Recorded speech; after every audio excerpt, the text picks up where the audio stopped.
तैसो ही मैं डीठ, बिछड़िया मेला प्रभु, हर दरगे का वह सीठ। हर नामो मंत्र दढ़ाए दा, कट्टे होमै रोग। नानक सतगुर तिना मिलाया, जिन्ना धुरे पिया संजोग। एक सज्जणा सब सज्जणा, एक बैरी सब बाद। गुर पूरे भी खालिया, बिन नावै सब वाद। बाबा जी अपनी बाणी अंदर किरपा करते हैं। जैसा सतगुर सुनीदा, तैसो ही मैं डीठ। धन धन गुरु ग्रंथ साहिब महाराज सोहने सचखंड विच विराजमान है। पाठ चल रहे हैं 315 खंड पाठ प्रारंभ है। सचखंड च ही पाठ चल रहे हैं। असीं डिठ रहे हैं, दर्शन कर रहे हैं। जैसा सतगुर सुनीदा, तैसो ही मैं डीठ। बिछड़िया मेला प्रभु। कित्थों कित्थों दूर दूर तो संगतां आईयां।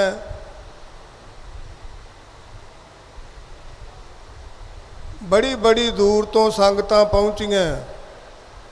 महापुरुष सत्कारयोग आए है। सानू बाबा जी अपने चरनां विच मेली बैठे आ। बिछड़िया मेला प्रभु, हर दरगे का वसीठ। बाबा जी साडे कादे वसीठ है? बाबा नंद सिंह जी दरगाह दे वसीठ है। दरगाही महापुरुष है, जिन्हां दी याद विच एडे एडे प्रोग्राम चल रहे हैं। देशां विदेशां विच भी चल रहे हैं, सूबियां विच भी चल रहे हैं। हिंदुस्तान दे कोने कोने ते जिथे भी संगी साथी बैठे हैं, धन धन बाबा नंद सिंह जी महाराज नूं याद कर रहे हैं। हर दरगे का वसीठ, हर नामो मंत्र दढ़ाए दा, कट्टे होमै रोग। बाबा जी ने किहदा नाम दढ़ाया? अपना नहीं।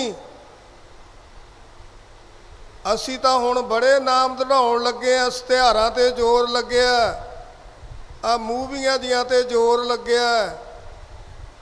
पर बाबा नंद सिंह जी महाराज हर नामो मंत्र दढ़ाए दा, कट्टे होमा रोग। बाबा जी जिहदे नाल बचन करते सी, विचार करते सी, ते ऐन ओहदी निशा करा के हटदे सी। बाबा जी ऐसे महापुरुष, दरगाही महापुरुष, जिन्हां ने गुरु नानक दे दर्शन कीते, तां आ नानक सर दा नां रखिया नानक सर। हुण तां बहुत रखे होए आ नानसर दे नां, पर इत्थे बाबा जी ने मर्यादा रखी है। मर्यादा वो किहड़ी मर्यादा रखी है? बाबा जी आप जति सती सी, बाबा जी बिहंगम सी, ते बाबा जी किरपा करते सी साडा जिहड़ा सेवादार होवेगा वो भी साडे वर्गा ही होवेगा। वो कौन होए? धन धन बाबा ईश्वर सिंह जी महाराज। बाबा जी किरपा करते सी ਬਾਣੀ ਵਿੱਚ ਆਉਂਦਾ ਜਿਸ ਕੀ ਬਾਣੀ ਤਿਸ ਮੈਂ ਸਮਾਣੀ। 10 ਗੁਰੂ ਬਾਣੀ ਵਿੱਚ ਸਮਾਏ ਹੋਏ ਆ ਤੇ ਜਿਹੜੀ ਕਲਾ ਵਰਤਦੀ ਹੈ, ਕਿਰਪਾ ਵਰਤਦੀ ਹੈ, ਉਹ ਉਹਨਾਂ ਦੇ ਪਿਆਰਿਆਂ ਰਾਹੀਂ ਵਰਤਦੀ ਹੈ। ਨਾਨਕ ਗੋਬਿੰਦ ਵਰਤਦਾ ਪ੍ਰਗਟ ਸੰਤ ਜਨਾ। ਪਰ ਸੰਤ ਹੋਵੇ ਸਵਾਦੂ ਨਾ ਹੋਵੇ, ਕੋਈ ਕੱਚੇ ਕੰਮ ਨਾ ਕਰਦਾ ਹੋਵੇ, ਕਿਤੇ ਆਪਣੀ ਜ਼ਿੰਦਗੀ ਵਿੱਚ ਦਾਗ ਨਾ ਲਵਾਇਆ ਹੋਵੇ। ਕਿਹੜਾ ਦੇਖ ਪਰਾਈਆਂ ਚੰਗੀਆਂ ਮਾਵਾਂ ਭੈਣਾਂ ਧੀਆਂ ਜਾਣੇ। ਏਕਾ ਨਾਰੀ ਸਦਾ ਜਤੀ, ਪਰ ਨਾਰੀ ਧੀ ਭੈਣ ਵਖਾਣੇ। ਜੇ ਗ੍ਰਸਤੀ ਹੈ ਉਹ ਵੀ ਆਪਣੀ ਥਾਂ ਚੰਗੇ ਆ, ਪਰ ਬਾਬਾ ਜੀ ਨੇ ਆਹ ਜਿਹੜਾ ਸਕੂਲ ਹੈ ਨਾਨਕਸਰ ਭਗਤੀ ਦਾ ਘਰ, ਇੱਥੇ ਇਹ ਕਿਰਪਾ ਰੱਖੀ ਹੈ। ਮੈਦਾਨ ਵਿੱਚ ਖੁੱਦੋ ਰੱਖੀ ਹੈ। ਬਾਬਾ ਜੀ ਕਹਿੰਦੇ ਸੀ ਭਾਈ ਇਸਤਰੀ ਨੂੰ ਮਾਂ ਤੇ ਪੈਸੇ ਨੂੰ ਗਾਂ। ਇਸਤਰੀ ਨੂੰ ਮਾਂ ਕਿਵੇਂ ਕਿਹਾ? ਜਿਵੇਂ ਸੋਨੂੰ ਦੱਸਿਆ, ਬਰਾਬਰ ਦੀਆਂ ਨੂੰ ਭੈਣਾਂ, ਵੱਡੀਆਂ ਨੂੰ ਮਾਵਾਂ, ਛੋਟੀਆਂ ਨੂੰ ਬੱਚੀਆਂ। ਇਹ ਦ੍ਰਿਸ਼ਟੀ ਹੋਣੀ ਚਾਹੀਦੀ ਹੈ। ਇਹ ਬਾਬਾ ਜੀ ਕਿਰਪਾ ਕਰਦੇ ਸੀ। ਤੇ ਪੈਸੇ ਨੂੰ ਗਾਂ ਕਿਵੇਂ ਕਿਹਾ? ਇਹ ਜਿਹੜਾ ਨਾਨਕਸਰ ਵਿੱਚ ਸੰਗਤਾਂ ਲੱਖਾਂ ਕਰੋੜਾਂ ਦੇ ਕੰਮ ਚੱਲਦੇ ਆ, ਬੜਾ ਕੁਝ ਬਣ ਰਿਹਾ, ਬੜੀਆਂ ਸਭਾਵਾਂ ਬਣ ਰਹੀਆਂ। ਆ ਸਿਉਨੇ ਦੇ ਗੁੰਮਜ ਲੱਗਦੇ ਆ, ਹਾਲ ਬਣਦੇ ਆ, ਕਮਰੇ ਬਣਦੇ ਆ, ਸਭ ਪੈਸੇ ਨਾਲ ਬਣਦਾ। ਪਰ ਬਾਬਾ ਜੀ ਦਾ ਕੀ ਹੁਕਮ ਸੀ? ਇਹ ਜਿਹੜਾ ਪੈਸਾ ਨਾਨਕਸਰ ਵਿੱਚ ਆਇਆ ਕਿਸੇ ਦੇ ਘਰ ਵਿੱਚ ਨਾ ਜਾਵੇ, ਨਾ ਰਿਸ਼ਤੇਦਾਰੀ ਵਿੱਚ ਜਾਵੇ। ਜੇ ਉਧਰ ਜਾਂਦਾ ਫਿਰ ਬਾਬਾ ਜੀ ਕਹਿੰਦੇ ਸੀ ਗਊ ਦਾ ਹੱਡ ਵਾ। ਇਹ ਫਿਰ ਜਿੱਥੇ ਜਾ ਵੜਿਆ ਉਹ ਜਗ੍ਹਾ ਨੂੰ ਗਾਲ ਦੇਵੇਗਾ, ਗਾਲ। ਇਹ ਬਚਨ ਦਾਸ ਦੇ ਨਹੀਂ, ਬਾਬਾ ਜੀ ਦੇ ਆ। ਬਾਬਾ ਜੀ ਦੀ ਸੇਵਾ ਕੀਤੀ ਧੰਨ ਧੰਨ ਬਾਬਾ ਈਸਰ ਸਿੰਘ ਜੀ ਮਹਾਰਾਜ ਨੇ। ਛੋਟੀ ਅਵਸਥਾ ਵਿੱਚ ਬਾਬਾ ਜੀ ਦੇ ਚਰਨਾਂ ਵਿੱਚ ਆ ਗਏ। ਸੇਵਾ ਕਰਨ ਵਾਲੇ ਤਾਂ ਬੜੀਆਂ ਸੰਗਤਾਂ ਸੀ, ਪਰ ਜਿਹੜਾ ਬਾਬਾ ਜੀ ਨੇ ਹੁਕਮ ਮੰਨਿਆ, ਬਾਬਾ ਈਸਰ ਸਿੰਘ ਜੀ ਮਹਾਰਾਜ ਨੇ ਬਾਬਾ ਜੀ ਦੇ ਫੁਰਨੇ ਬੁੱਝੇ, ਉਹ ਹਰੇਕ ਨਹੀਂ ਬੁੱਝ ਸਕਦਾ। ਕੇਰਾਂ ਦਾ ਜੇਕਰ ਬਾਬਾ ਜੀ ਥੱਲੇ ਭੋਰਾ ਸਾਹਿਬ ਉਦੋਂ ਕੱਚੇ ਭੋਰੇ ਹੁੰਦੇ ਸੀ। ਕਿਉਂ? ਬਾਬਾ ਜੀ ਨੇ ਪੱਕੀ ਇੱਟ ਨਹੀਂ ਲਾਈ ਹੈ। ਸੰਗਤਾਂ ਨੂੰ ਪਤਾ ਵੀ ਹੈ, ਪਰ ਨਵੀਂ ਪਨੀਰੀ ਨੂੰ ਨਹੀਂ ਪਤਾ। ਕਿਉਂ ਨਹੀਂ ਲਾਈ ਬਾਬਾ ਜੀ ਨੇ ਆਪਦੀ ਜ਼ਿੰਦਗੀ 'ਚ ਪੱਕੀ ਇੱਟ? ਬਾਬਾ ਜੀ ਉਦੋਂ ਕੱਚੀ ਜਗ੍ਹਾ ਸੀਗੀ, ਕੁੱਲੀ ਬਣਾਈ ਹੋਈ ਸੀ, ਤੇ ਬਾਬਾ ਜੀ ਨੇ ਮਨੇ ਤੇ ਚਲੇ ਜਾਣਾ, ਕਦੇ ਥੱਲੇ ਆ ਜਾਣਾ। ਕੋਈ ਸੇਵਾਦਾਰ ਆਇਆ, ਕਹਿਣ ਲੱਗਿਆ ਬਾਬਾ ਜੀ ਸੋਹਣੇ ਸੋਹਣੇ ਮਹਿਲ ਬਣਾ ਦਈਏ, ਮੈਨੂੰ ਹੁਕਮ ਕਰੋ, ਮੇਰੇ ਕੋਲੇ ਪੈਸਾ ਬਹੁਤ ਹੈ। ਬਾਬਾ ਜੀ ਕਹਿਣ ਲੱਗੇ ਭਾਈ ਇਉਂ ਦੱਸ, ਇਹਦੇ ਬੱਟੇ ਤੇਰੀ ਸ਼ਰਤ ਕੀ ਹੈ? ਜਿਹੜਾ ਵੀ ਕੋਈ ਸੇਵਾ ਕਰਦਾ ਉਹਦੀ ਮੰਗ ਹੁੰਦੀ ਹੈ, ਤੂੰ ਦੱਸ ਤੇਰੀ ਮੰਗ ਕੀ ਹੈ? ਜੀ ਮੇਰੀ ਕੋਈ ਖਾਸ ਮੰਗ ਨਹੀਂ ਹੈ। ਨਹੀਂ ਬਾਬਾ ਜੀ ਕਹਿੰਦੇ ਫੇਰ ਆਪਣਾ ਸੌਦਾ ਨਹੀਂ ਹੋਣਾ। ਪਹਿਲਾਂ ਤੂੰ ਦੱਸ, ਜਿਹੜਾ ਤੂੰ ਸਾਡੇ ਕੋਲੇ ਸੇਵਾ ਕਰਨੀ ਚਾਹੁੰਦਾ ਹੈ, ਕਹਿੰਦਾ ਮੈਂ ਵਧੀਆ ਵਧੀਆ ਜਗ੍ਹਾ ਬਣਾ ਦੂੰ, ਸੀਸ ਮਹਿਲ ਬਣਾ ਦੂੰ, ਸੋਹਣੇ ਸੋਹਣੇ ਕਮਰੇ ਬਣਾ ਦੂੰ, ਹਾਲ ਬਣਾ ਦੂੰ, ਤੇਰੀ ਮੰਗ ਕੀ ਹੈ? ਕਹਿੰਦਾ ਬਾਬਾ ਜੀ ਮੰਗ ਤਾਂ ਛੋਟੀ ਜੀ ਹੈ। ਤੇ ਬਾਬਾ ਜੀ ਕਹਿੰਦੇ ਫਿਰ ਦੱਸਣੀ ਤਾਂ ਪਊਗੀ ਭਾਈ। ਬਾਬਾ ਜੀ ਆ ਜਿਹੜਾ ਤੁਸੀਂ ਸੁਖਮਨੀ ਸਾਹਿਬ ਦਾ ਕੋਲੇ ਪਾਠ ਸ਼ੁਰੂ ਕਰਾਇਆ, ਇੱਕ ਤਾਂ ਇਹ ਬੰਦ ਕਰ ਦਿਓ, ਇੱਕ ਆਈ ਗਈ ਸੰਗ ਤੋਂ ਚਰਨੀ ਹੱਥ ਲਵਾ ਲਓ, ਬਸ ਇੰਨੀ ਕੀ ਮੰਗ ਹੈ। ਬਾਬਾ ਜੀ ਕਹਿੰਦੇ ਹੋ ਤੂੰ ਤਾਂ ਕਲਯੁਗੋਂ ਹੈ। ਜਦੋਂ ਬਾਬਾ ਜੀ ਨੇ ਚੱਕੀ ਸੋਟੀ, ਬਾਬਾ ਆਨੰਦ ਸਿੰਘ ਜੀ ਨੇ ਉਹ ਗੁਪਤ ਹੋ ਗਿਆ।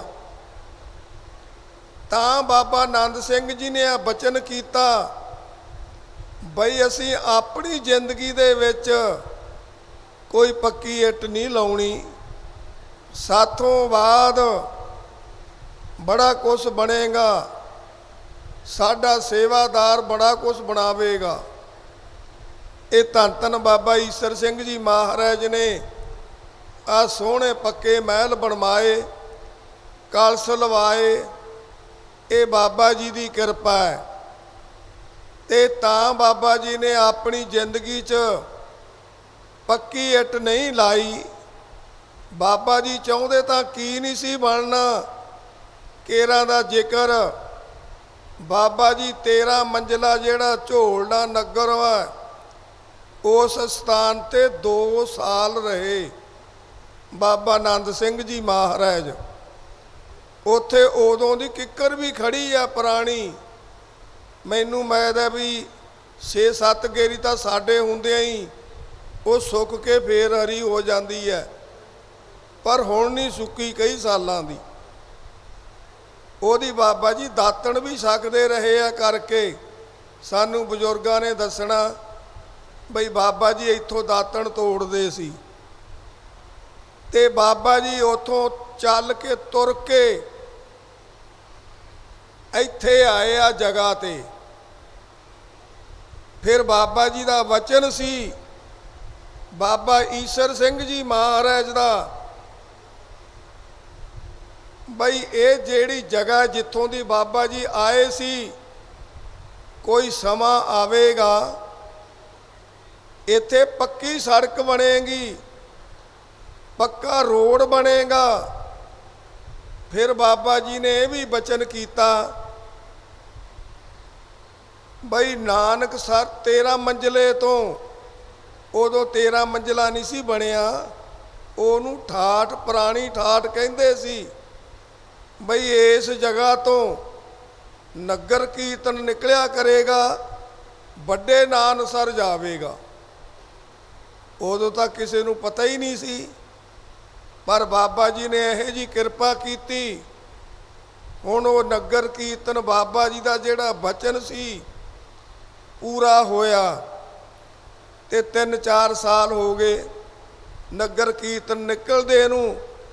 ਗੁਰੂ ਕਲਗੀਧਰ ਪਾਤਸ਼ਾਹ ਦੀ ਉਹਨਾਂ ਦੇ ਆਗਮਨ ਪੁਰਬ ਦੀ ਯਾਦ ਵਿੱਚ ਸੰਗਤਾਂ ਤੁਰ ਕੇ ਆਉਂਦੀਆਂ 13 ਮੰਜ਼ਲੇ ਸਥਾਨ ਤੋਂ ਗੁਰੂ ਸਾਹਿਬ ਦੀ ਪਾਲਕੀ ਦੇ ਨਾਲ ਇਹ ਨਾਨਕਸਰ ਤਿੱਕਰ ਸਦੇਹਾ ਹੀ ਆ ਜਾਂਦੇ ਆ ਸ਼ਾਮ ਨੂੰ। ਇਹ ਹੈ ਮਹਾਂਪੁਰਸ਼ਾਂ ਦੇ ਬਚਨ। ਫਿਰ ਜਿਹੜੀ ਇਹ ਸੜਕ ਹੈ ਬਣੀ, ਇੱਥੋਂ ਦੀ ਕੋਈ ਰਾਹ ਨਹੀਂ ਸੀ ਹੁੰਦੇ, ਪਿੰਡਾਂ ਵਿੱਚ ਦੀ ਡੰਡੀਆਂ ਹੁੰਦੀਆਂ ਸੀ, ਵਿੰਗੇ ਟੇਢੇ ਰਾਹ ਹੁੰਦੇ ਸੀ, ਵਿੰਗੇ ਟੇਢੇ।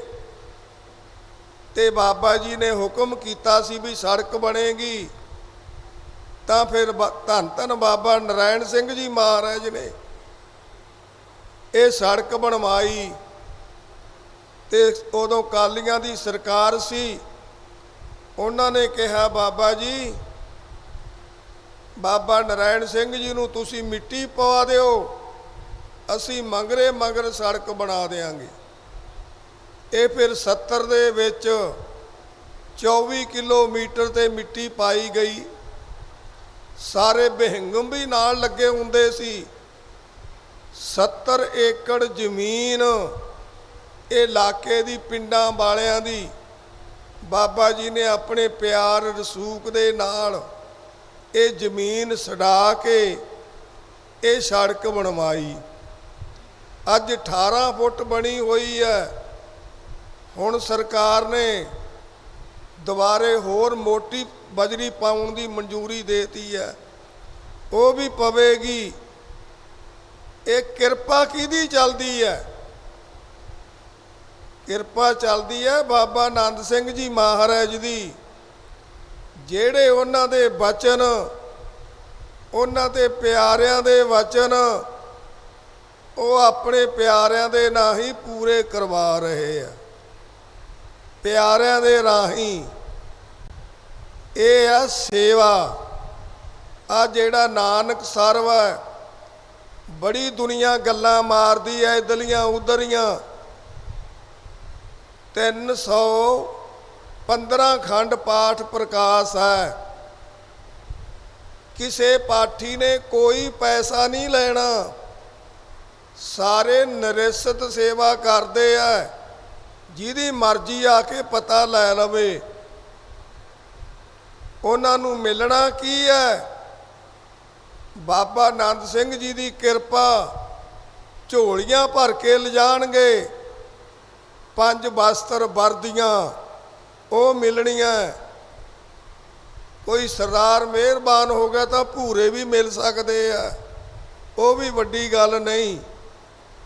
ਤੇ ਇਸ ਤਰ੍ਹਾਂ ਭਾਈ ਸਾਰੇ ਪਾਠੀਆਂ ਨੂੰ ਮਰਜ਼ਾਦਾ ਹੈ ਬਈ ਮੂੰਹ ਬੰਨ੍ਹ ਕੇ ਪਾਠ ਕਰਨਾ ਹੈ।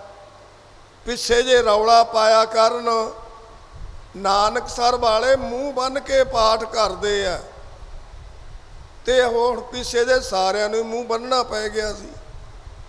ਉਦੋਂ ਕਾਹਤੋਂ ਨਹੀਂ ਖੋਲ੍ਹਦੇ ਸੀ?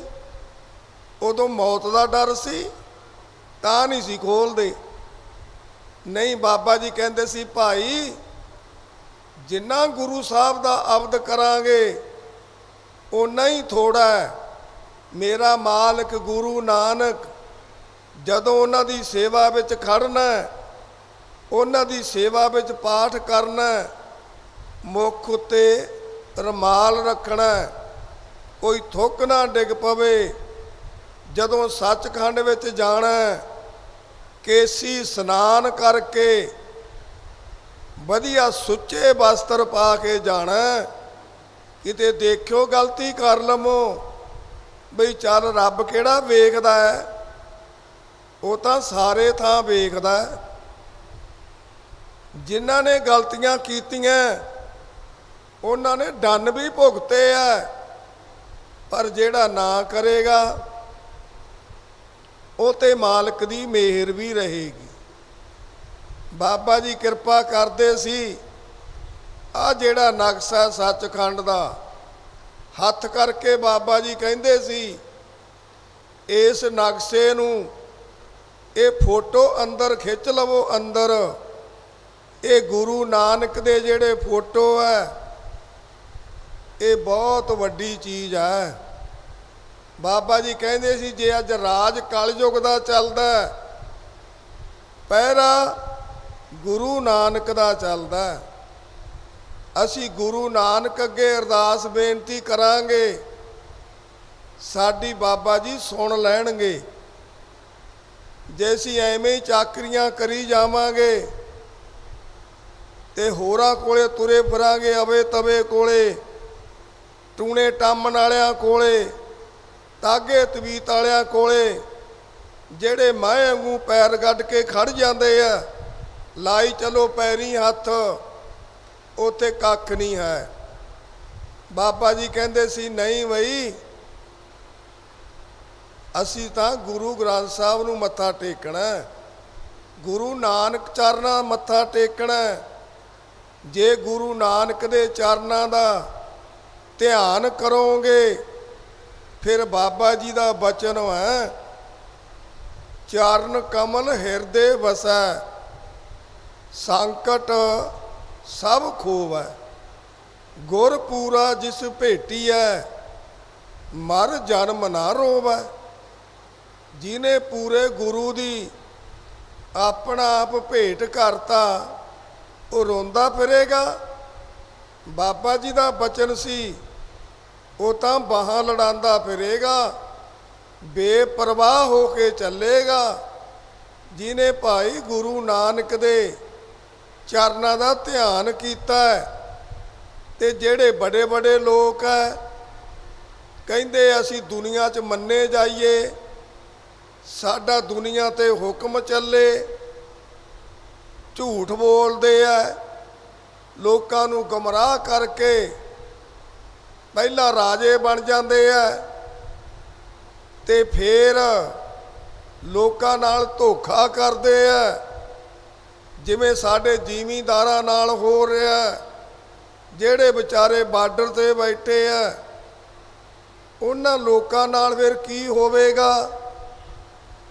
ਜਿਹੜੇ ਜ਼ਿਮੀਂਦਾਰਾਂ ਨਾਲ ਧੋਖਾ ਕਰਦੇ ਆ, ਬਾਬਾ ਜੀ ਬਾਣੀ ਅੰਦਰ ਕਿਰਪਾ ਕਰਦੇ ਆ, ਵੱਡਾ ਹੋਆ ਦੁਨੀਦਾਰ।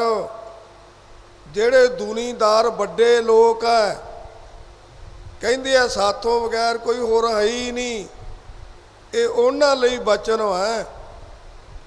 ਵੱਡਾ ਹੋਆ ਦੁਨੀਦਾਰ, ਗਲ ਸੰਗਲ ਘੱਤ ਚਲਾਇਆ, ਅੱਗੇ ਕਰਨੀ ਕੀਰਤ ਬਾਚੀਐ, ਬਹਿ ਲੇਖਾ ਕਰ ਸਮਝਾਇਆ। ਫਿਰ ਉਹਨੂੰ ਧੂ ਘੜੀਸ ਕਰਕੇ ਧਰਮਰਾਜ ਦੇ ਸਾਹਮਣੇ ਲਿਜਾਂਦੇ ਆ। ਜਮਦੂਤਾਂ ਦਾ ਫੜਿਆ ਹੁੰਦਾ। ਧਰਮਰਾਜ ਕਹਿੰਦਾ, ਜਦੋਂ ਝਾਕਦਾ ਨਾ ਧਰਮਰਾਜ ਵੱਲ, ਉਹਨੂੰ ਰਜਿਸਟਰ ਦਿਖਾਉਂਦਾ ਬਈ ਤੈਨੂੰ ਦੁਨੀਆ ਤੇ ਚੰਗੇ ਕੰਮ ਕਰਨ ਵਾਸਤੇ ਭੇਜਿਆ ਸੀ, ਤੂੰ ਕੋਈ ਚੰਗਾ ਨਹੀਂ ਕੀਤਾ, ਲੋਕਾਂ ਨਾਲ ਧੋਖਾ ਕੀਤਾ, ਇਸ ਲਈ ਤੇਰੇ ਸਾਰੇ ਕਾਟੇ ਲੱਗੇ ਵੇ ਆ, ਹੁਣ ਤੂੰ ਨਰਕਾਂ ਦਾ ਅਧਿਕਾਰੀ ਹੈ। ਉਹ ਲੋਕ ਫਿਰ ਨਰਕਾਂ ਨੂੰ ਜਾਂਦੇ ਆ। ਵੱਡਾ ਹੋਆ ਦੁਨੀਦਾਰ, ਗਲ ਸੰਗਲ ਘੱਤ ਚਲਾਇਆ, ਅੱਗੇ ਕਰਨੀ ਕੀਰਤ ਬਾਚੀਐ, ਬਹਿ ਲੇਖਾ ਕਰ ਸਮਝਾਇਆ। ਅਸੀਂ ਬੰਦੀ ਵਿੱਚ ਪੈਣਾ। ਕਿਹੜੀ ਬੰਦੀ ਵਿੱਚ? ਗੁਰੂ ਕੇ ਹੁਕਮ ਵਿੱਚ ਆਉਣਾ। ਬੰਦੇ ਸੇ ਜੇ ਪਵੇ ਵਿੱਚ ਬੰਦੀ, ਅੰਮ੍ਰਿਤ ਛਕਣਾ ਖੰਡੇ ਵਾਟੇ ਦਾ, ਕਿਸੇ ਨੇ ਅੰਮ੍ਰਿਤ ਤੋਂ ਵਾਂਝੇ ਨਹੀਂ ਰਹਿਣਾ। ਜਿਵੇਂ ਬਾਬਾ ਜੀ ਕਿਰਪਾ ਕਰਦੇ ਸੀ, ਸਾਰੇ ਪਰਿਵਾਰ ਨੂੰ ਅੰਮ੍ਰਿਤ ਛਕਾਓ, ਦੀਨ ਦਿਆਲ ਭਰੋਸੇ ਤੇਰੇ, ਸਭ ਪਰਿਵਾਰ ਚੜਾਇਓ ਬੇੜੇ। ਸਾਰੇ ਪਰਿਵਾਰ ਨੂੰ ਬੇੜੇ ਚੜਾਉਣਾ, ਇਹ ਹੈ ਗੁਰੂ ਕਾ ਹੁਕਮ। ਬੰਦੇ ਸੇ ਜੇ ਪਵੇ ਵਿੱਚ ਬੰਦੀ, ਵੇਖਣ ਕੋ ਦੀਦਾਰ, ਪਰ ਭਾਤੇ ਪ੍ਰਭ ਨਾਮ ਜਪ। ਫਿਰ ਅੰਮ੍ਰਿਤ ਵੇਲੇ ਉੱਠ ਕੇ ਨਾਮ ਜਪ, 5 ਬਾਣੀਆਂ ਦਾ ਪਾਠ ਕਰ। ਜੇ ਅਨਪੜ੍ਹ ਵਾਹਿਗੁਰੂ ਵਾਹਿਗੁਰੂ ਕਰ, ਮੂਲ ਮੰਤਰ ਦਾ ਪਾਠ ਕਰ, ਗੁਰੂ ਨਾਨਕ ਦੇ ਚਰਨਾਂ ਦਾ ਧਿਆਨ ਕਰ। ਪਰ ਭਾਤੇ ਪ੍ਰਭ ਨਾਮ ਜਪ, ਗੁਰ ਕੇ ਚਰਨ ਧਿਆਏ। ਗੁਰੂ ਦੇ ਚਰਨਾਂ ਦਾ ਧਿਆਨ ਕਰਨਾ। ਨੈਣੀ ਦੇਖੋ ਗੁਰ ਦਰਸ਼ਨਾ, ਇਹਨਾਂ ਨੈਣਾ ਦੇ ਨਾਲ ਗੁਰੂ ਨਾਨਕ ਦੇ ਦਰਸ਼ਨ ਕਰਨੇ ਆ। ਨੈਣੀ ਦੇਖੋ ਗੁਰ ਦਰਸ਼ਨਾ, ਗੁਰ ਚਰਨੀ ਮੱਥਾ। ਫਿਰ ਜਦੋਂ ਅਸੀਂ ਅਰਦਾਸ ਬੇਨਤੀ ਕਰਾਂਗੇ, ਸਰਧਾ ਨਾਲ ਮੱਥਾ ਟੇਕਾਂਗੇ, ਬਾਬਾ ਜੀ ਸਾਡੀਆਂ ਅਰਦਾਸਾਂ ਸੁਣਨਗੇ, ਜੋਦੜੀਆਂ ਸੁਣਨਗੇ। ਬਾਬਾ ਜੀ ਕਦੇ ਵੀ ਸਾਤੋਂ ਦੂਰ ਨਹੀਂ ਹੋਣਗੇ। ਉਹ ਤਾਂ ਸਦਾ ਲਈ ਆਪਣੇ ਜਨਾਂ ਦੇ ਪਿਆਰਿਆਂ ਦੇ ਉਹ ਨੇੜੇ ਆ। ਬਾਬਾ ਆਨੰਦ ਸਿੰਘ ਜੀ ਮਹਾਰਾਜ ਨੇ ਇਹ ਨਹੀਂ ਹੈ ਕਿਤੇ ਬੈਠੇ ਹੀ ਭਗਤੀ ਕਰਦੇ ਰਹੇ ਆ। ਪਹਿਲਾਂ ਭਗਤੀ ਕੀਤੀ, ਫਿਰ ਸੰਗਤਾਂ ਦੇ ਵਿੱਚ ਚੱਕਰ ਲਾਇਆ, ਉਪਦੇਸ਼ ਕੀਤਾ, ਪ੍ਰਚਾਰ ਕੀਤਾ। ਤੇ ਬਾਬਾ ਜੀ ਨੇ ਜਦੋਂ ਸਮਾਂ ਆ ਗਿਆ, ਫਿਰ ਬਾਬਾ ਜੀ ਇਸੇ ਸਥਾਨ ਤੇ ਆ ਗਏ। ਬਾਬਾ ਆਨੰਦ ਸਿੰਘ ਜੀ ਮਹਾਰਾਜ, ਉਹਨਾਂ ਦੀ ਸਾਰੀ ਕਿਰਪਾ ਵਰਤ ਰਹੀ ਹੈ। ਬਾਬਾ ਈਸਰ ਸਿੰਘ ਜੀ ਮਹਾਰਾਜ ਜਦੋਂ ਵੀ ਕਿਤੇ ਜਾਂਦੇ ਸੀ, ਉਦੋਂ ਕਹਿੰਦੇ ਸੀ ਚਲੋ ਬਈ ਮੇਰੇ ਮਾਲਕ ਦਾ ਵਿਆਹ ਆ ਰਿਹਾ, ਆਪਾਂ ਵਿਆਹ ਤੇ ਚੱਲਣਾ ਹੈ। ਬਰਸੀ ਵੀ ਕਹਿ ਦਿੰਦੇ ਸੀ, ਪਰ ਵਿਆਹ ਵੱਧ ਕਹਿੰਦੇ ਸੀ। ਬਾਬਾ ਜੀ ਨੇ ਜਦੋਂ ਕਹਿਣਾ ਚਲੋ ਬਈ ਵਿਆਹ ਤੇ ਬੜਾ ਇਕੱਠ ਹੋਣਾ, ਜਦੋਂ ਭੋਗ ਪੈ ਜਾਣਾ ਨਾ, ਬਾਬਾ ਜੀ ਨੇ ਇੱਥੋਂ, ਕਿਉਂਕਿ 13 ਵਜੇ 1 ਵਜੇ ਸਮਾਪਤੀ ਹੁੰਦੀ ਹੈ 28 ਤਰੀਕ ਨੂੰ, ਫਿਰ ਬਾਬਾ ਜੀ ਨੇ ਝੋਰੜਾ ਨੂੰ ਜਾਣਾ ਇੱਥੋਂ। ਹੁਣ ਤਾਂ ਬਾਥਰੂਮ ਬਹੁਤ ਬਣੇ ਹੋਏ ਆ ਤੇ ਡਿਜ਼ਾਈਨ ਬਦਲਿਆ। ਉਸ ਟਾਈਮ ਤੇ ਸਾਰੇ ਸਫਾ ਲਾਈਆਂ ਹੁੰਦੀਆਂ ਸੀ ਬਾਣਾ ਵਿੱਚ ਸੰਗਤਾਂ ਦੇ ਬਾਥਰੂਮ ਜਾਣ ਵਾਸਤੇ, ਤੇ ਮਾਹੌਲ ਬਦਲ ਜਾਂਦਾ ਸੀ ਇੱਥੇ ਆਬੋ ਹਵਾ। ਬਾਬਾ ਜੀ ਨੇ ਕਹਿਣਾ ਬਈ ਝੋਲਡੀ ਚੱਲਣਾ, ਤੇ ਬਾਬਾ ਜੀ ਇੱਧਰਲੇ ਪਾਸੇ ਖਿੜਕੀ ਕੋਲੇ ਜਾਣ ਨੂੰ ਤਿਆਰ। ਸਾਡੇ ਸੰਤਾਂ ਸਿਓ ਆਪਣੇ ਸੀਗੇ ਇੱਥੋਂ ਦੇ ਜਗਰਾਓਂ ਦੇ ਡਾਕਟਰ ਬਲਬੀਰ ਸਿੰਘ, ਉਹਨਾਂ ਦੇ ਪਿਤਾ ਜੀ, ਉਹ ਭੱਜ ਕੇ ਮੂਹਰੇ ਹੋ ਗਏ। ਉਹ ਕਹਿਣ ਲੱਗੇ ਬਾਬਾ ਜੀ ਆਪ ਜੀ ਨੇ ਕਿੱਥੇ ਜਾਣਾ ਹੈ? ਬਾਬਾ ਜੀ ਕਹਿਣ ਲੱਗੇ ਭਾਈ ਅਸੀਂ ਝੋਲਡੀ ਜਾਣਾ। ਉਹਨਾਂ ਦਾ ਪਿਆਰ ਬੜਾ ਸੀ ਬਾਬਾ ਜੀ ਨਾਲ। ਕਹਿੰਦੇ ਬਾਬਾ ਜੀ ਹਜੇ ਤਾਂ ਮੇਲ ਹੀ ਨਹੀਂ ਤੁਰਿਆ, ਆਪ ਜੀ ਜਾ ਰਹੇ ਹੋ, ਉੱਥੇ ਵੱਧ ਜੀ ਲੱਗਦਾ 13 ਮੰਜ਼ਲੇ ਸਥਾਨ ਤੇ। ਬਾਬਾ ਜੀ ਕਹਿੰਦੇ ਬਈ ਹਾਂ, ਇਹ ਬਾਬਾ ਈਸਰ ਸਿੰਘ ਜੀ ਦੇ ਬਚਨ ਹੈ। ਬਾਬਾ ਜੀ ਕਹਿੰਦੇ ਬਈ ਹਾਂ, ਉੱਥੇ ਰੁਪਈਆ, ਇੱਥੇ 50 ਪੈਸੇ, ਇੰਨਾ ਮਨ ਲੱਗਦਾ ਉੱਥੇ। ਉਹ ਟਿੱਬਿਆਂ ਦੀ ਧਰਤੀ ਸੀ, ਜਿਵੇਂ ਹੇਮਕੁੰਡ ਸਾਹਿਬ ਦਾ ਸਥਾਨ ਹੈ, ਐਡੇ ਐਡੇ ਟਿੱਬੇ ਸੀ, ਭਮਾ ਰੇਤਾ ਉੱਡਦਾ ਸੀ, ਪਰ ਜਗ੍ਹਾ ਬਹੁਤ ਰਮਣੀਕ ਸੀ, ਵਧੀਆ ਝੋਲਡਾਂ ਦੀ ਧਰਤੀ। ਫਿਰ ਕਹਿਣ ਲੱਗੇ ਅੱਛਾ ਬਾਬਾ ਜੀ ਤੁਹਾਡੀ ਰਜਾ ਹੈ। ਜਾਣੀ ਇੰਨਾ ਬਾਬਾ ਜੀ ਝੋਲਡਾਂ ਦੇ ਸਥਾਨ ਨਾਲ ਪਿਆਰ ਕਰਦੇ ਸੀ। ਤੇ ਇਸ ਲਈ ਗੁਰਮੁਖ ਪਿਆਰਿਓ, ਅੱਜ ਇਸ ਇਲਾਕੇ ਦੀਆਂ ਸੰਗਤਾਂ ਦੂਰੋਂ ਨੇੜਿਓਂ ਇੰਨਾ ਪ੍ਰਸਾਦਾ ਪਾਣੀ ਲੈ ਕੇ ਆਉਂਦੀਆਂ, ਕੋਈ ਅੰਤ ਨਹੀਂ।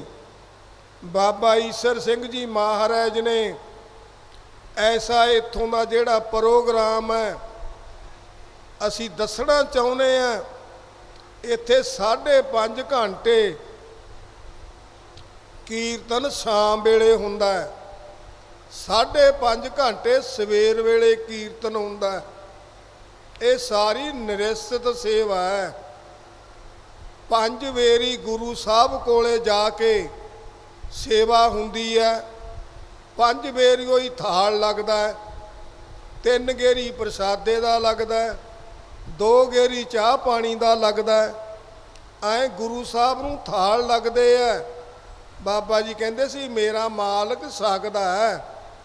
ਸਰਧਾ ਨਾਲ, ਭਾਵਨਾ ਨਾਲ ਜਿਹੜੇ ਸੇਵਾਦਾਰ ਸੇਵਾ ਕਰਦੇ ਆ, ਉਹ ਪੱਕੇ ਬਿਹੰਗਮ ਇੱਥੇ ਰਹਿਣ ਵਾਲੇ, ਜਿਨ੍ਹਾਂ ਨੇ ਘਰ-ਬਾਰ ਛੱਡੇ ਹੋਏ ਆ, ਉਹ ਬੰਦੇ ਆ ਇੱਥੇ ਰਹਿਣ ਵਾਲੇ।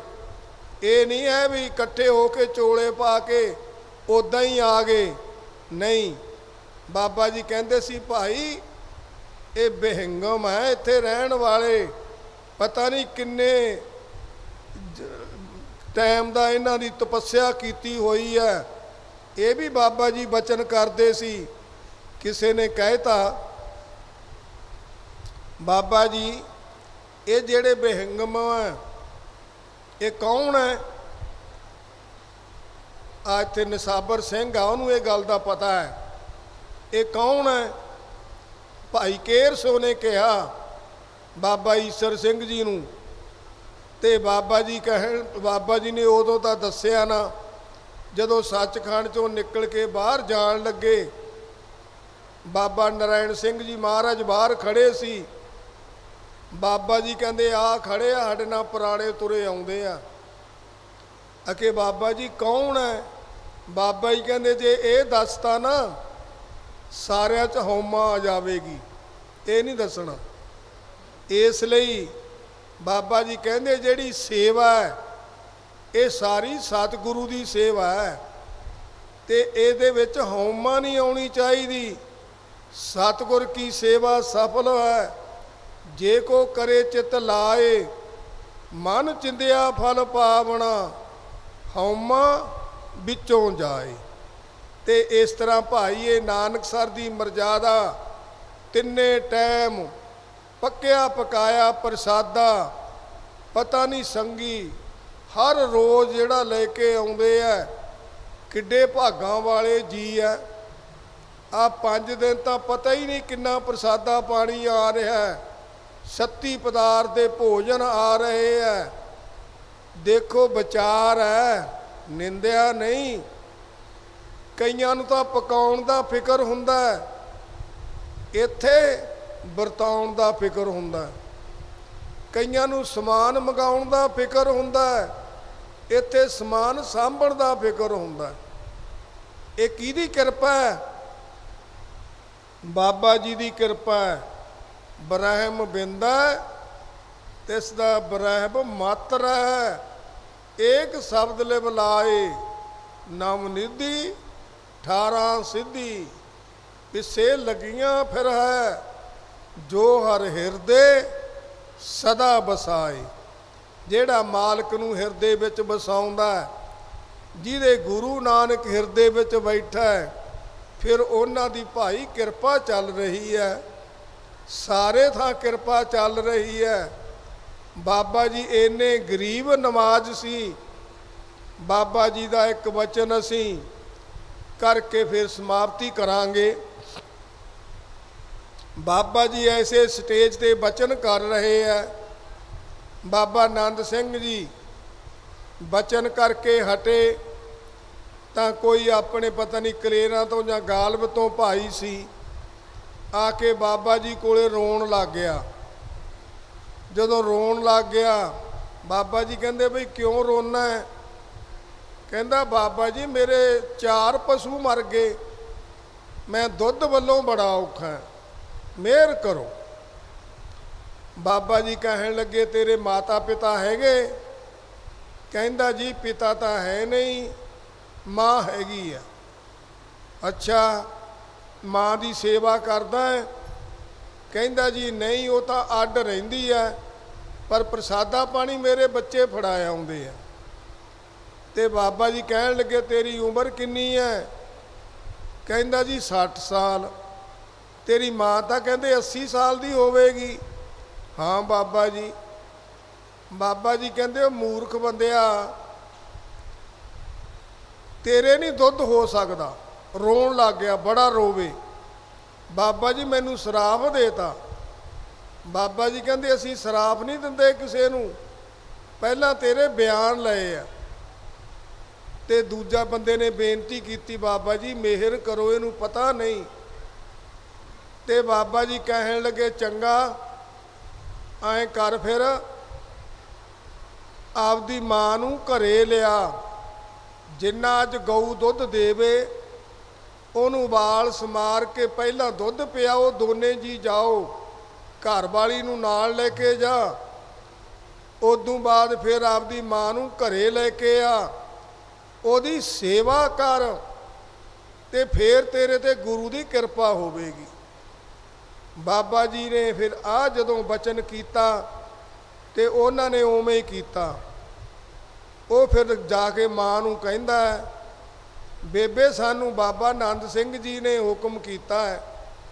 ਉਹ ਫਿਰ ਕਹਿੰਦੀ ਆ, ਧੰਨ ਹੈ ਗੁਰੂ ਨਾਨਕ ਦੇਵ ਜੀ ਮਹਾਰਾਜ, ਮੈਂ ਸੋਨੂੰ ਯਾਦ ਕਰਦੀ ਸੀ, ਤੁਸੀਂ ਬਾਬਾ ਆਨੰਦ ਸਿੰਘ ਜੀ ਦੇ ਰਾਹੀਂ ਅੱਜ ਮੇਰੀ ਗਰੀਬਣੀ ਦੀ ਅਰਦਾਸ ਸੁਣ ਲਈ। ਬਾਬਾ ਜੀ ਤਾਂ ਆਏ ਰੇਖ 'ਚ ਮੇਖ ਮਾਰਦੇ ਸੀ, ਜਿਵੇਂ ਬਾਣੀ ਵਿੱਚ ਆਉਂਦਾ ਹੈ, ਗੁਰਦੇਵ ਮਾਤਾ, ਗੁਰਦੇਵ ਪਿਤਾ, ਗੁਰਦੇਵ ਸੁਆਮੀ ਪਰਮੇਸ਼ਰ ਹੈ। ਮਾਂ ਦਾ ਨਾਂ ਕਿਉਂ ਲਿਆ? ਮਾਂ ਦਾ ਇੱਕ ਬਹੁਤ ਵੱਡਾ ਸੰਘਰਸ਼ ਹੁੰਦਾ ਹੈ। ਉਹ ਪਹਿਲਾਂ 9 ਮਹੀਨੇ ਬੱਚੇ ਨੂੰ ਪੇਟ 'ਚ ਰੱਖਦੀ ਹੈ, ਸਾਰੀ ਉਹਦਾ ਗੰਦਮੰਦ ਚੁੱਕਦੀ ਹੈ, ਅਰਦਾਸਾਂ ਕਰਦੀ ਹੈ ਸਾਰੀ ਉਮਰ। ਉਹ ਵਿਚਾਰੀ ਦਾ ਅਰਦਾਸਾਂ 'ਚ ਹੀ ਸਮਾਂ ਲੰਘ ਜਾਂਦਾ ਹੈ। ਤੇ ਜਿਹੜਾ ਪਿਤਾ ਹੈ ਉਹ ਕਮਾਈ ਕਰਦਾ। ਜੇ ਫਿਰ ਵੀ ਬੱਚੇ ਮਾਤਾ ਪਿਤਾ ਨੂੰ ਬੁਰਾ ਬੋਲਦੇ ਆ, ਫਿਰ ਉਹਨਾਂ ਤੇ ਗੁਰੂ ਦੀ ਕਿਰਪਾ ਨਹੀਂ ਹੁੰਦੀ। ਅਸੀਂ ਮਾਪਿਆਂ ਨੂੰ ਬੁਰਾ ਨਹੀਂ ਬੋਲਣਾ, ਮਾਸ ਮਿੱਟੀ ਤੋਂ ਦੂਰ ਰਹਿਣਾ, ਸ਼ਰਾਬਾਂ ਤੋਂ ਦੂਰ ਰਹਿਣਾ, ਨਸ਼ਿਆਂ ਤੋਂ ਦੂਰ ਰਹਿਣਾ। ਬਾਬਾ ਜੀ ਕਿਰਪਾ ਕਰਦੇ ਸੀ, ਨਸ਼ਾ ਤਾਂ ਨਾਮ ਦਾ ਚਾਹੀਦਾ। ਜਿਹੜੇ ਮਾੜੇ ਨਸ਼ੇ ਆ ਉਹਨਾਂ ਲਈ ਬਾਬਾ ਜੀ ਨੇ ਬਾਣੀ ਅੰਦਰ ਕਿਰਪਾ ਕੀਤੀ ਹੈ, ਜਿਸ ਪੀਤਿਆਂ ਮਤ ਦੂਰ ਹੋਏ, ਬਰਲ ਪਵੇ ਵਿੱਚ ਆਏ, ਆਪਣਾ ਪਰਾਇਆ ਨਾ ਪਛਾਣਈ, ਖਸਮੋ ਧੱਕੇ ਖਾਏ। ਨਾ ਭਾਈ, ਇਹਨਾਂ ਚੀਜ਼ਾਂ ਤੋਂ ਬਚਣਾ। ਇਹ ਮਾੜੀਆਂ ਚੀਜ਼ਾਂ। ਤੁਸੀਂ ਜਿੰਨੀਆਂ ਵੀ ਸੰਗਤਾਂ ਆਏ ਹੋ, ਜਾਂ ਬਾਹਰ ਲੰਗਰਾਂ ਵਿੱਚ ਤੁਰੇ ਫਿਰਦੇ ਹੋ, ਜਾਂ ਕੋਈ ਡਿਊਟੀਆਂ ਕਰਦੇ ਹੋ, ਸਾਰੇ ਭਾਗਾਂ ਵਾਲੇ ਹੋ। ਜਿੰਨੀਆਂ ਸੰਗਤਾਂ ਬੈਠ ਕੇ ਆਨੰਦ ਲੈ ਰਹੀਆਂ, ਬਹੁਤ ਘੱਟ ਸੰਗਤਾਂ ਆ ਵੀ ਰਹੀਆਂ। ਤੇ ਇਸ ਤਰ੍ਹਾਂ ਸਾਡੇ ਬਾਬਾ ਜੋਗਾ ਸੋਹਣੀ ਕਰਨਾਲ ਤੋਂ ਆਏ ਆ, ਅਰਜਨ ਸੋਹਣੀ ਪਟਿਆਲੇ ਤੋਂ ਆਏ ਆ, ਲਾਡੀ ਜੀ ਹੋਣੀ ਵੀ ਪਟਿਆਲੇ ਤੋਂ ਆਏ ਆ, ਇਹ ਮਹਾਂਪੁਰਸ਼ ਵੀ ਪਟਿਆਲੇ ਤੋਂ ਆਏ ਆ। ਤੇ ਇਸ ਤਰ੍ਹਾਂ ਭਾਈ ਇਸ ਘਰ ਨਾਲ ਜੁੜੀਆਂ ਪਿਆਰ ਆ ਸੰਗਤਾਂ ਦਾ, ਕਿਉਂ ਨਾ ਆਉਣ। ਬਾਬਾ ਜੀ ਦੇ ਪਿਆਰ ਦੀਆਂ ਵਧੀਆਂ ਸੰਗਤਾਂ ਆ ਰਹੀਆਂ। ਕਿੰਨੇ ਰਾਗੀ ਸਿੰਘ ਟਾਈਮ ਲਾ ਚੁੱਕੇ ਆ, ਅਸੀਂ ਸਾਰਿਆਂ ਨੂੰ ਸੁਣਿਆ। ਤੇ ਇਸ ਤਰ੍ਹਾਂ ਭਾਈ ਇਹ ਦਰਬਾਰ ਹੈ ਜਿਹੜਾ, ਇਹ ਬਹੁਤ ਵੱਡੀ ਚੀਜ਼ ਹੈ। ਇੱਥੇ ਵਡਿਆਈ ਕਿਹਦੀ ਹੈ? ਵਡਿਆਈ ਆ ਨਾਮ ਦੀ। ਵਡਿਆਈ ਸੱਚੇ ਨਾਮ ਕੀ, ਹਉ ਜੀਵਾ ਸੁਣ ਸੁਣੇ, ਵੱਡਾ ਤੇਰਾ ਦਰਬਾਰ, ਸੱਚਾ ਤੁਧ ਤਾਕਤ, ਵੱਡੀ ਹੂੰ ਵੱਡਾ, ਅਪਾਰ ਤੇਰਾ ਮਰਤਬਾ, ਤੇਰਾ ਘਰ ਆਨੰਦ ਵਧਾਈ, ਤੁਧ ਘਰ ਮਾਨ ਮਹੱਤਾ ਤੇਜ, ਆਪਣਾ ਆਪ ਜਰ, ਨਾਨਕ ਨਾਮ ਮਿਲੇ ਵਡਿਆਈ, ਇਦੋਂ ਉੱਪਰ ਕਰਮ ਨਹੀਂ, ਜੇਕਰ ਹੁੰਦੇ ਮੰਗਣ ਜਾਈਐ, ਫਿਰ ਅਲਾਂਭਾ ਮਿਲੈ ਤਹੀਂ। ਬਾਬਾ ਜੀ ਕਿਰਪਾ ਕਰਦੇ ਸੀ, ਗੁਰੂ ਸਾਹਿਬ ਨੂੰ ਛੱਡ ਕੇ, ਗੁਰੂ ਨਾਨਕ ਨੂੰ, ਮੇਰੇ ਮਾਲਕ ਨੂੰ ਛੱਡ ਕੇ ਜੇ ਅਸੀਂ ਮੰਗਤਿਆਂ ਪਾਸੇ ਤੁਰਿਆ ਫਿਰਦੇ ਹਾਂ, ਫਿਰ ਸਾਨੂੰ ਕਹਿਣਗੇ ਉਹ ਦੇਖੋ ਉਹ ਕਿੱਧਰ ਤੁਰਿਆ ਫਿਰਦਾ, ਉਹ ਨਾਨਸਰ ਜਾਣ ਵਾਲਾ ਟੂਣੇ ਟਾਮਣ ਵਾਲਿਆਂ ਕੋਲੇ ਤੁਰਿਆ ਫਿਰਦਾ, ਤਾਗੇ ਤਵੀਤ ਵਾਲਿਆਂ ਕੋਲੇ ਤੁਰਿਆ ਫਿਰਦਾ। ਉਹਨਾਂ ਨੂੰ ਕੀ ਕਹਿੰਦੇ ਆ? ਉਹਨਾਂ ਨੂੰ ਕੱਚੇ ਲੋਕ ਕਹਿੰਦੇ ਆ। ਨਾਨਕ ਕੱਚੜਿਆਂ ਸਿਓ ਤੋੜ, ਢੂੰਡ ਸੱਜਣ ਸੰਤ ਪੱਕਿਆਂ, ਉਹ ਜਵੰਦੇ ਵਿਛੜੇ, ਉਹ ਮੋਇਆ ਨਾ ਜਾਈ ਸੋੜ। ਹਾਂ, ਇੱਕ ਸਾਡੇ ਸਤਿਕਾਰਯੋਗ ਮਹਾਂਪੁਰਸ਼ ਬਾਬਾ ਜੀ ਬੱਧਣੀ ਵਾਲੇ ਵੀ ਆ ਕੇ ਗਏ ਆ। ਬਾਬਾ ਜੋਰਾ ਸੋਹਣੀ ਬੈਠੇ ਨੇ ਉਹ। ਤੇ ਇਸ ਤਰ੍ਹਾਂ ਭਾਈ ਇਹ ਮਹਾਂਪੁਰਸ਼ਾਂ ਦੇ ਸਥਾਨ ਹੈ। ਉਹ ਵੀ ਬਾਹਰ ਸੰਗਤਾਂ ਵਿੱਚ ਬਹੁਤ ਬਾਬਾ ਜੀ ਦੀ ਵਡਿਆਈ ਕਰਦੇ ਆ, ਦਿਨ ਰਾਤ ਪ੍ਰਚਾਰ ਕਰਦੇ ਆ। ਤੇ ਇਸ ਤਰ੍ਹਾਂ ਭਾਈ ਸਾਰੇ ਜਿੰਨੀਆਂ ਸੰਗਤਾਂ ਆਏ ਹੋ, ਵੱਡੇ ਭਾਗਾਂ ਵਾਲੇ ਹੋ। ਤੇ ਇਸ ਤਰ੍ਹਾਂ ਪਾਠੀ ਸਿੰਘ ਜਿਹੜੇ ਸਭ ਨੇ ਵੱਧ ਚੜ ਕੇ, ਜਿਹੜਾ ਅਗਲਾ ਪ੍ਰੋਗਰਾਮ ਹੈ ਉਹ ਅਸੀਂ ਹਰੇਕ ਵਾਰੀ ਦੱਸਣਾ ਹੈ। ਉਹ ਕਿਹੜਾ? ਧੰਨ ਧੰਨ ਬਾਬਾ ਈਸਰ ਸਿੰਘ ਜੀ ਮਹਾਰਾਜ, ਉਹਨਾਂ ਦਾ ਅਗਲੇ ਮਹੀਨੇ ਅਕਤੂਬਰ ਵਿੱਚ 10ਵੇਂ ਮਹੀਨੇ 'ਚ 2 ਅਕਤੂਬਰ ਨੂੰ ਪਾਠ ਪ੍ਰਕਾਸ਼ ਹੁੰਦੇ ਆ ਸ਼ਾਮ ਦੇ ਟਾਈਮ। 2 ਅਕਤੂਬਰ ਨੂੰ ਸ਼ਾਮ ਦੇ ਟਾਈਮ ਪਾਠ ਪ੍ਰਕਾਸ਼ ਹੁੰਦੇ ਆ। 4 ਅਕਤੂਬਰ ਨੂੰ ਫਿਰ ਭੋਗ ਪੈਂਦੇ ਆ। 4 ਨੂੰ ਫਿਰ ਪ੍ਰਕਾਸ਼ ਹੋ ਕੇ 6 ਅਕਤੂਬਰ ਸ਼ਾਮ ਨੂੰ ਹੀ ਭੋਗ ਪੈਂਦੇ ਆ। ਸਵੇਰੇ ਫਿਰ ਜਲੂਸ ਹੁੰਦਾ ਆਪਣੇ ਸਰੋਵਰ ਦੇ ਦਾਲੇ ਦੀ। ਤੇ ਇਸ ਤਰ੍ਹਾਂ ਧੰਨ ਧੰਨ ਬਾਬਾ ਈਸਰ ਸਿੰਘ ਜੀ ਮਹਾਰਾਜ ਦਾ ਇਹ ਪ੍ਰੋਗਰਾਮ ਭਾਈ ਮੂਹਰੇ ਆ ਰਿਹਾ। ਉਹ ਬੜਾ ਮੌਸਮ ਵੀ ਠੰਡਾ ਹੋ ਜਾਂਦਾ। ਸਭ ਸੰਗਤਾਂ ਨੇ ਨੋਟ ਕਰ ਲੈਣਾ। ਅਸੀਂ ਹੁਣ ਸਮਾਪਤੀ ਕਰਦੇ ਹਾਂ। ਜਿੰਨੀਆਂ ਵੀ ਸੰਗਤਾਂ ਆਏ ਹੋ, ਜਿੰਨੇ ਸਤਿਕਾਰਯੋਗ ਮਹਾਂਪੁਰਸ਼ ਆਏ ਆ, ਰਾਗੀ ਸਿੰਘ ਆਏ ਆ, ਸਾਰੇ ਭਾਗਾਂ ਵਾਲਿਓ, ਚੰਗੇ ਵਿਚਾਰਾਂ ਨੂੰ ਹਿਰਦੇ ਵਿੱਚ ਥਾਂ ਦੇਵਾਂਗੇ। ਫਿਰ ਸਾਨੂੰ ਕੀ ਮਿਲੇਗਾ? ਇਹ ਲੋਕ ਸੁਖੀਏ ਪਰਲੋਕ ਸੁਹੇਲੇ, ਨਾਨਕ ਹਰਿ ਪ੍ਰਭ ਆਪੇ ਹੀ ਮੇਲੇ। ਵਾਹਿਗੁਰੂ ਜੀ ਕਾ ਖਾਲਸਾ, ਵਾਹਿਗੁਰੂ ਜੀ ਕੀ ਫਤਿਹ।